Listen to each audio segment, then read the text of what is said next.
des activités pour les proposer, évidemment, à nos stagiaires. Toutes faites, déjà. Et puis, des outils. Alors, des outils qui peuvent être des outils collaboratifs, c'est-à-dire que, en tant que formateur, je ne suis pas tout seul dans mon coin. Je peux, donc, avec d'autres formateurs, travailler donc à élaborer des ressources, etc. Je peux, avec les stagiaires, collaborer également, donc monter un certain nombre de choses, des sites, des blogs, etc., pour pouvoir communiquer avec eux et échanger travailler ensemble sur des documents, par exemple des documents textes. Donc, nous allons essayer un petit peu de faire le tour de ces différents objets. Donc, on va commencer d'abord par des ressources d'activité. Ce que je vous propose, c'est de vous mettre le pied à l'étrier, c'est-à-dire de commencer à vous donner un certain nombre de pistes, d'indications. Et puis ensuite, eh bien, on échangera, parce que je crois l'avoir dit hier, l'intérêt de groupes tels que le vôtre, ben, c'est que vous avez, de par votre appartenance géographique, nationale, etc., des indications que vous pouvez communiquer, évidemment, à vos autres collègues. Si vous le désirez, bien évidemment, si vous les gardez précieusement. Excusez, mais c'était Claire qui a eu un accident hier soir. Oui, oui. J'ai parlé avec Carmen, son mari, pour l'aider de faire quelque chose parce que c'est aussi la batterie qu'il a laissée. Voilà. Pas de problème. Vous êtes la bienvenue. Et je disais, mais alors les meilleurs ne sont pas là. Qu'est-ce que nous allons pouvoir faire? Heureusement, vous êtes arrivés. Je sais que c'est pas pour longtemps. Oui, merci. Je vous ai déjà dit ce que j'en pensais. Je suis venue pour les papiers que vous m'avez donnés. Ouais, je ne donne aucun papier. Ah, oui. Il faudra voir avec l'autre Michel tout à l'heure. Michel Bois. Bien, alors, je vais commencer. Alors, vous attendez un tout petit peu avant de vous précipiter sur les ressources. Je vais commencer par un site que vous connaissez peut-être, donc qui s'appelle Franc-Parler, un site que j'ai porté sur les fonds baptismaux il y a 10 ans maintenant, et que j'ai abandonné depuis lâchement, parce que je ne travaille plus au CEP, donc qui est un site donc, qui est composé par le Centre international d'études pédagogiques et par l'Organisation internationale de la francophonie, intergouvernementale pardon, de la francophonie. Bien, alors ce site est ce qu'on appelle un site portail. Alors qu'est-ce que c'est qu'un site portail? C'est un site qui va nous rendre de grands services, c'est-à-dire qu'il va faire un petit peu le travail à notre place. Quand on a besoin de ressources, on va les chercher. D'accord? Et donc, pour les chercher, par exemple, sans publicité aucune, mais je reviendrai à cet outil, on prend son Google préféré et on tape donne-moi, s'il te plaît, Google, des ressources pour le français, la langue étrangère, le français dans le seconde, le FOSS, etc., etc. C'est bien, parce que ce sont des données qu'on va rechercher personnellement, qu'on va trouver, qui vont nous intéresser. D'un autre côté, ça prend énormément de temps. Un portail est un site qui ne fabrique pas l'information, mais qui la repère pour nous. C'est-à-dire qu'il va, le site, les gens qui appartiennent donc à Franc-Parler, vont faire ce travail de recherche, et quand ils vont trouver des ressources intéressantes, ils vont faire « Hep, attention, là, il y a quelque chose qui peut vous intéresser ». C'est la première fonction d'un portail, c'est-à-dire ne pas créer de ressources, mais c'est une gare de triage. C'est un site qui vous indique où vous pouvez aller trouver des ressources. Alors, regardez ici s'il vous plaît. Vous avez donc sur la page, sur la première page, donc vous avez un dossier. Alors vous voyez que le dossier du mois Ah bah oui, c'est le sport, et pourquoi? Bah, tout simplement parce qu'ils ont profité donc, de la Coupe du Monde de football pour faire quelque chose sur le sport. Ensuite, vous avez les 40 ans de la francophonie, d'accord?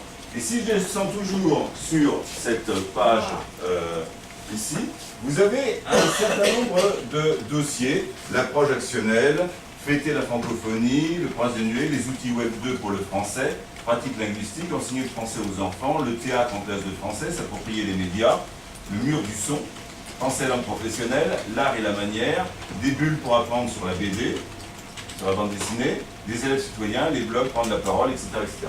Et si je vais par hasard sur, enfin pas par hasard, je choisis sur un dossier qui va bientôt s'afficher, problème de l'utilisation d'Internet.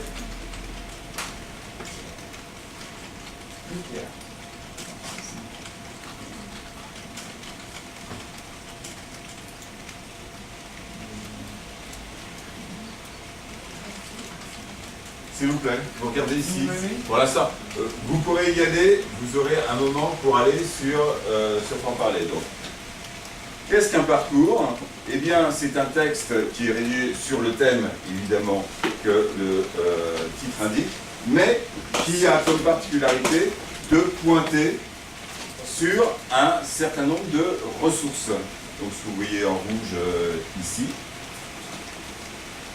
et qui très souvent s'achève par un entretien avec un ou une spécialiste du thème qui est prévu. C'est quoi ça? C'est scandaleux. Il pleut et il pleut bien. Voilà. Ah là là. Parce que Vichy est triste.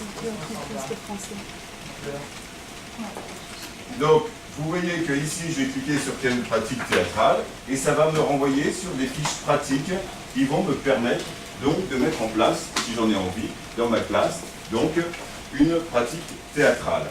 C'est la première indication très riche du site Franc-Parler. Ensuite, vous avez ici au centre donc des activités pour la classe. Donc, on va vous proposer.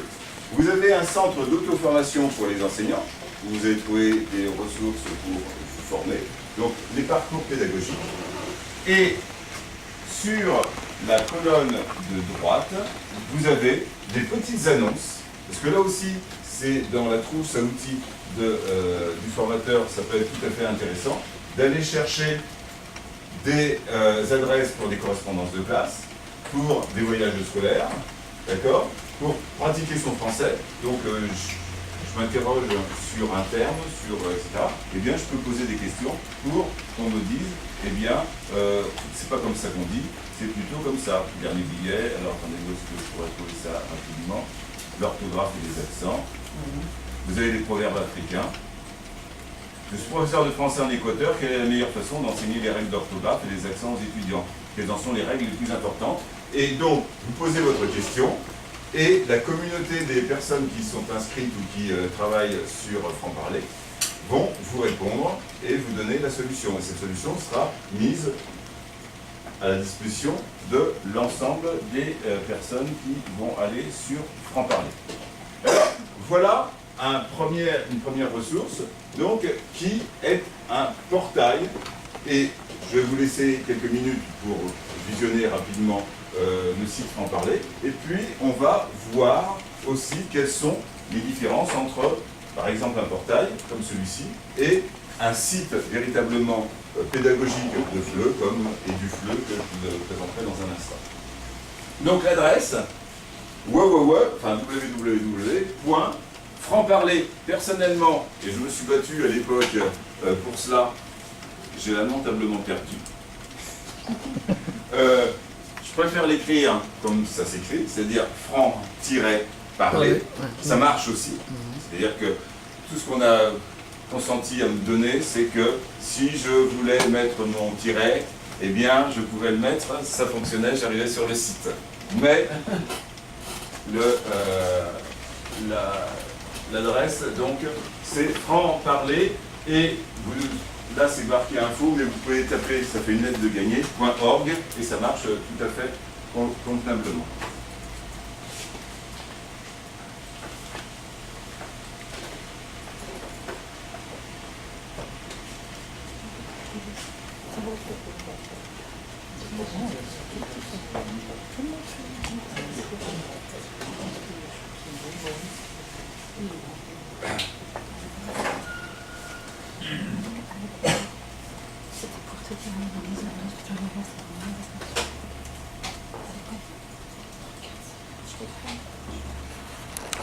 Oui.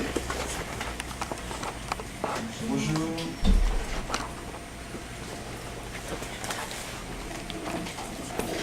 Les meilleurs éléments.